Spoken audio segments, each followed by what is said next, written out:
बिस्मिल्लाहिर्रहमानिर्रहीम। अस्सलाम वालेकुम स्टूडेंट्स। हम पढ़ रहे थे जेफरी चौसर को, क्लासिकल पोइट्री वाला ये सब्जेक्ट है। पिछले 2 लेक्चर्स में हमने बात की थी कि जेफरी चौसर की लाइफ के बारे में, जेफरी चौसर के बारे में और एज ऑफ चौसर के बारे में, कि जेफरी चौसर कौन था, वो ज़माना कैसा था, लिटरेचर किस तरह का था तब, राइटर कौन कौन से थे, और सो मैनी थिंग्स हमने डिस्कस की थी पिछले 2 लेक्चर्स में। आज से हम ये जो prologue to the Canterbury Tales के करैक्टर्स थे, पिछले लेक्चर में हम इनके बारे में वैसे बात कर चुके हैं, इनका इंट्रोडक्शन हो गया था। आज हम इस एक एक करके करैक्टर्स का जो हमारा टेक्स्ट है, हम एक्चुअल टेक्स्ट की जानब जाएंगे। तो आज हम शुरू कर रहे हैं द नाइट से। सबसे पहली कहानी जो थी उस सराय के अंदर, अगर मैं आप लोगों को एक दफ़ा ओवरव्यू दे दूं, तो ये सारे के सारे लोग जो थे ये पिलग्रिमेज के लिए जा रहे थे, मुक़द्दस ज़ियारतों के लिए जा रहे थे, और रास्ते में ये एक सराय पे इकट्ठे हुए और वहाँ पे ये सारे टाइम गुजारने के लिए एक दूसरे को कहानियाँ सुना रहे थे। और वहाँ से ऑब्ज़र्व करके जेफरी चौसर ने ये सारे के सारे करैक्टर्स हमारे सामने प्रेजेंट किए थे। तो पहला जो शख्स वहाँ पे था वो था द नाइट। नाइट था कौन? नाइट होता क्या है? नाइट जो है ये आर्मी पर्सन और जिसने बहुत ज़्यादा खिदमत अंजाम दी हों और बहुत अच्छे रुतबे में फाइज हो आर्मी पे, उसे नाइट कहा जाता है। अब नाइट का अब एक्चुअल टेक्स्ट पढ़ते हैं। तो जी ये कहता है, a knight there was and that a worthy man, यानी कि जो नाइट था वो एक वर्दी मैन था, एक काबिले इज्जत आदमी था। That fro mean from, that time, ये ओल्ड इंग्लिश है, इसमें थोड़े से वर्ड आप लोगों को कंफ्यूज करेंगे। तो फ्रो एंड टाइम, ये स्पेलिंग बाद में TIME टाइम हो गए और फ्रो जो था ये फ्रॉम हो गया। That from the time that he first begin, यानी कि शुरू से, जब से ही उसने ये शुरू किया, तो जो नाइट था ये एक काबिले इज्जत आदमी था। To ridden out, ridden out का मतलब होता है घोड़सवारी करना। टू गैलप द हॉर्स, घोड़ दौड़ाना। ही लव्ड शिवलरी, उसे बहादुरी, इज्जतदारी ये पसंद थी, यानी कि घोड़सवारी, घोड़े दौड़ाना, जंगे लड़ना और इज़्ज़त कमाना जो था ये उसे पसंद था। और उसके करैक्टर्स में जो चीज़ें थी वो truth and honour, freedom and courtesy, सच्चाई, इज़्ज़त, आज़ादी और रहमदिली जो थी उसके करैक्टर ट्रेट्स के अंदर शामिल थी। Full worthy was he in his lord's war, war जो है इसका मतलब होता है वॉरफेयर, जंग। और जो था फुलवर्दी मीन बहुत ज़्यादा कम्पिटेंट था। Was he in his lord's war, जब वो अपने आकाओं के लिए लड़ता था तो वो बहुत ही काबिल भरोसा आदमी था अपने आकाओं के लिए। एंड देयर टू का मतलब होता है फॉर दिस पर्पज़, और इस मकसद के लिए। HADDE हेड जो है ये हेड है, एक्चुअली ओल्ड इंग्लिश में ये इस तरह से लिखा जाता था, ही राइडन, यानी कि, और इस मकसद के लिए उसने बड़ी सारी दूर दराज इलाकों का सफ़र किया, बड़ी जंगें लड़ी, इतनी कि नो मैन फेयर का मतलब है फारदर, दूर, यानी कि वो इतना दूर, इतने सफ़र किए, इतनी जंगें लड़ी, इतनी दूर तक गया कि कोई और बंदा उससे आगे नहीं निकल सकता। As well in Christendom the Christian territories, वो इलाके जहाँ पे क्रिश्चियंस रहते हैं। एज इन हिदन्स मीन, वो क्रिश्चियनिटी में हिदन्स को पैगन्स कहा जाता है, नॉन बिलीवर्स को ये के लिए ये वर्ड यूज़ किया जाता है, यानी कि वो लोग जो क्रिश्चियन नहीं होते उन्हें हिदन्स कहा जाता है। तो as well in Christendom as in heathens, कि वो आदमी, ये जो नाइट था, ये क्रिश्चियन टेरिटरीज और जो नॉन क्रिश्चियंस थी अपने उन इलाकों से बाहर जाके भी लड़ा। And ever honoured for this worthiness, और हमेशा उसे इसकी इस वजह से, उसकी बहादुरी और उसकी मुहिम जोई की वजह से उसे हमेशा वर्दीनेस, इज्जत समझा जाता था, उसे ऑनर किया जाता था, उसे काबिल इज्जत समझा जाता था।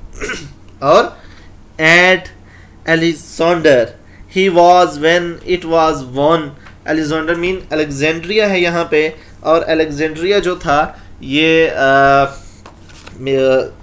अलेक्जेंड्रिया जो था ये इजिप्टियन सी पोर्ट था, यानी कि मिस्र का एक ये बंदरगाह थी जो अलेक्जेंडर द ग्रेट ने वहाँ पे बनाई थी। और इसका वहाँ पे जो ख़ास बात है वह ये है कि इसका जो लाइट टावर था है अभी भी वो दुनिया के 7 अजूबों में से एक माना जाता है। और जब उस जगह पे he was one mean win WIN, it was one के जब उसने वो इलाके फतह किए, full often time he had the board begun, और जंग के अलावा जब वो दूर दराज के इलाकों में जब कोई कॉन्फ्रेंसेस होती थी, जब कोई अवामी इज्तिमात होते थे, तो वो वहाँ पे भी शिरकत करता था। अबव ऑल नेशंस इन प्रूस मीन पर्शिया है, और पर्टिकुलरली ख़ास तौर पे when all Nekin mean Nations, सारी कौमें, सारों इलाकों के लोग वहाँ पे इकट्ठे होते थे। और इन लेटो जो है ये लुधियाना है यूरोप का शहर, और रूस रशिया है, और रिसाइड का मतलब होता है जॉइन, कि in Lettow had he reside and in रूस, के जब रशिया में जो मिलिट्री एक्सपेडिशंस होते थे, आर्मी के दस्ते, फौजियों के दस्ते वहाँ पे शिरकत करते थे, तो ये उनके समेत वहाँ पे उनमें शिरकत करता था। No Christian man so often of his degree, और कोई भी, यानी कि ये इतना काबिले इज्जत शख्स था, ये इतना बेहतरीन करैक्टर आदमी था सोसाइटी का, कि कोई और उस सोसाइटी का आदमी आफ्टर हिज डिग्री उसकी काबिलियत को, उसके मयार को नहीं पहुंच सकता। तो हम जो नाइट पढ़ रहे हैं यहाँ तक, अभी तक हमारे सामने जो उसकी करैक्टर ट्रेट्स आए हैं वो ये था कि लव ज्वेलरी, उसे बहादुरी पसंद है, इज़्ज़त, सच्चाई, आज़ादी और रहमदिली। और फिर वो अपनी बहादुरी की वजह से हमेशा उसे इज़्ज़त भी दी जाती है।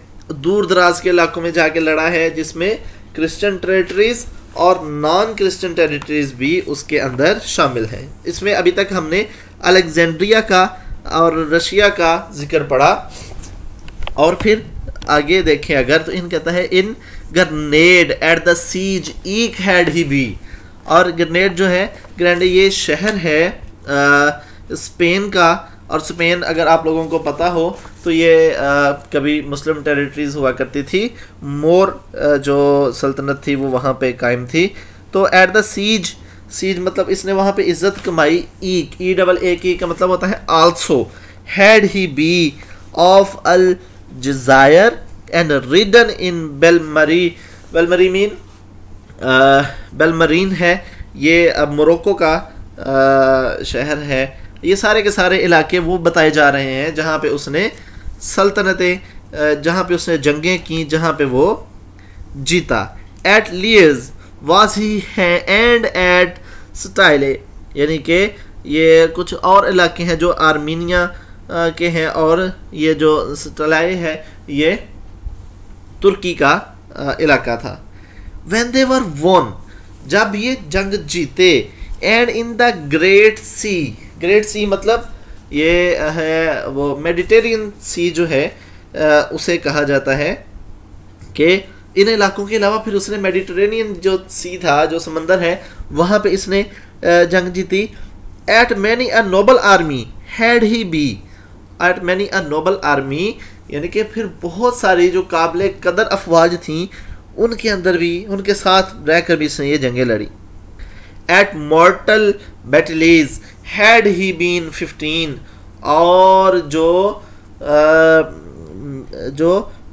मॉर्टल बैटल्स थी, ख़तरनाक जंगें थी। वो कितनी लड़ी इसने? हैड ही बीन 15 जंगें लड़ी।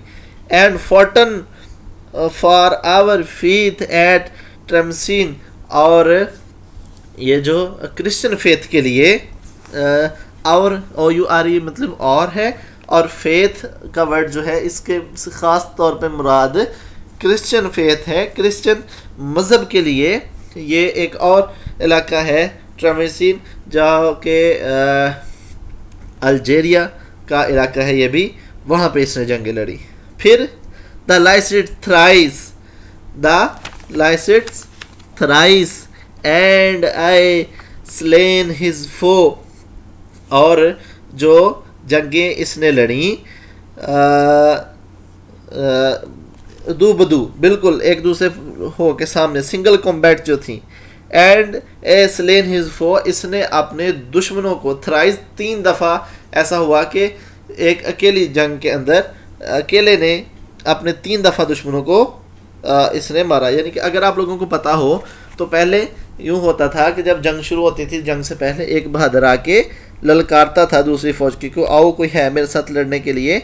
तो उस तरह के जो ये दू बदू लड़ाई थी, 1 by 1 कॉम्बैट जो था, इसने 3 दफ़ा स्लेन हिज फो, 3 दफ़ा अपने दुश्मन को इसने कत्ल किया, हराया। और this alike worthy knight had been also, यानी कि ये वाकई एक टैलेंटेड किस्म का शख्स था, एक ऐसा आर्मी पर्सन था, ऐसा नाइट था जिसके अंदर वाकई ही वर्सिटैलिटी थी, मुख्तलिफ इसके अंदर हुनर पाए जाते थे। Some time with the lord of Palatye हमने जो था ये इलाका था, यानी कि ये जो इलाका मुसलमानों के ज़ेर तसल्लुत था, और नाइट चूँकि जो क्रिश्चियन कम्युनिटी से ताल्लुक़ रखता है, तो ये कहा जाता है कि बाज़ औक़ात पैलेटी के जो इलाके थे वहाँ के मुसलमान लॉर्ड जो थे उन्होंने इसे हायर किया, बुलाया, किस लिए? क्योंकि again another heathen in Turkey, क्योंकि तुर्की में जो सल्जूकी थे उनके साथ मुसलमानों की आपस में लड़ाइयाँ हो रही थी, तो उनसे छुटकारा पाने के लिए वहाँ के लोगों ने भी इसे हायर किया, बुलाया। And ever more he had a sovereign press mean prize है, और फिर भी he always won a prize, यानी कि अगर ये अपनी क्रिश्चियनिटी के लिए लड़ा, अपने इलाकों के लिए लड़ा, अपने फ्यूडल लॉर्ड्स के लिए लड़ा, चाहे ये किसी के लिए जाके लड़ा, तो इसने हमेशा ही प्राइज जीता, इसने हमेशा ही इज्जत कमाई, ये जीत के आया, कभी हारा नहीं है। And though that he were worthy he was ways, और ये हमेशा and thought that he were worthy, कि हमेशा चाहे जंग होती थी चाहे अमन होता था, ये एक वाइज किस्म का आदमी था, अक्लमंद आदमी था, बेवकूफ़ करना और अहम करना हरकतें नहीं करता था। तो यहाँ तक जो अभी तक हमने इसके करैक्टर ट्रेट्स पढ़े हैं, बहादुरी, सच्चाई, ईमानदारी, और फिर वो सारे इलाके हमने देखे जहाँ जहाँ जाके इसने जंगें लड़ी थी, और ख़ास तौर पे क्रिश्चियनिटी के लिए, और फिर नॉन क्रिश्चियंस लोगों ने भी इसे हायर किया अपने दुश्मनों से छुटकारा पाने के लिए, और ये जहाँ भी जाके लड़ा हमेशा जीत के आया, हमेशा इनाम जीता इसने। ये तो यहाँ तक इसकी सारी स्ट्रगल बताई जाती है कि इसने क्या कुछ किया अपनी ज़िंदगी के लिए। अगली जो 69 से आगे लाइंस हैं, ये आखिर की कुछ, इसके अंदर इसकी इंडिविजुअल पर्सनैलिटी के बारे में बताया गया है कि ये खुद किस तरह का था। And of his port as meek as is maid, MAYDE का मतलब मेड का मतलब है जिसे मेड नौकरानी जिसे हम कहते हैं, या फिर ख़ास तौर पे इसका मतलब दुशीज़ा लिया जाता है, अनमैरिड वोमेन, एक खूबरू नौजवान लड़की। कहता है and of his port as meek as a maid, के जो ये नाइट था ये अपने कंडक्ट के लिहाज से, अपने इक़दार के लिहाज से, अपने अखलाक के लिहाज से एक दुशीज़ा की तरह था। ही नेवर येट नो विलियन ने सेड, इसने कभी भी किसी के साथ बदजुबानी नहीं की। एक दोशीज़ा की तरह हर किसी से प्यार मोहब्बत से बात करता था, कभी किसी के साथ बदजुबानी का मुर्तकब ये नहीं हुआ। क्योंकि हम पीछे अब पढ़ रहे हैं कि एक वो बंदा जो इतनी जंगें जीत चुका है, इतनी इज्जत कमाली है उसने, नाइट का खिताब मिला हुआ उसे, और आर्मी में फ़ौज का सबसे बेहतरीन सिपहसालारों में से है वो, और इतनी सब कामयाबियों के बावजूद जो बज़ाते खुद है वो बिल्कुल भी कभी किसी के साथ हार्श नहीं होता, किसी की बेइज्जती नहीं करता। In all his life unto no manner wight, और कभी भी अपनी पूरी ज़िंदगी में कोई भी शख्स हो उसने किसी के साथ भी बुरा रवैया अख्तियार नहीं किया। He was a very perfect gentle night, he was a very perfect gentle night, कि वो बहुत ही अच्छी किस्म का, वाकई परफेक्टली जो उसे खिताब मिला था नाइट का, वो उसे डिज़र्व करता था। और but for to tellen you of his array का मतलब है उसकी अपीयरेंस, उसके रंग ढंग, रहन सहन, उसके कपड़े, सारा कुछ। But for to tellen you of his array, और अगर मैं आपको इसके ज़ाहरी हुलिये के बारे में बताऊं, हिज हॉर्स वर गुड, उसके जो घोड़े थे वो शानदार थे। बट ही वॉज नॉट गे, लेकिन वो खुद जो था वो खुद कतन भी शौकपन का शिकार नहीं था, बड़े भड़कीले कपड़े नहीं पहनता था, बड़े शानदार किस्म के वो कपड़े पहनने का आदी नहीं था। फस्टियन ही वर्ड जेपन, जेपन एक किस्म का कोट होता है, वो उसने पहना हुआ था। आल बिस्मोटेड विद हिज हैबर गॉन, और उसके अंदर उसने एक हैबर गॉन, एक और दूसरी किस्म का कपड़ा है जो उसने उस कोट के नीचे पहना हुआ था। For he was late ycome from his voyage, अगरचे बेशक वो अपनी बहादुरी से भरपूर मुहिम्मात से अभी बड़ी देर के बाद अपने दूर दराज के सफ़र से वापस आ रहा था। And went for to doon his pilgrimage, और फिर भी वो पिलग्रिमेज पे वापस वहाँ से पिलग्रिमेज पे चला गया। वो उसने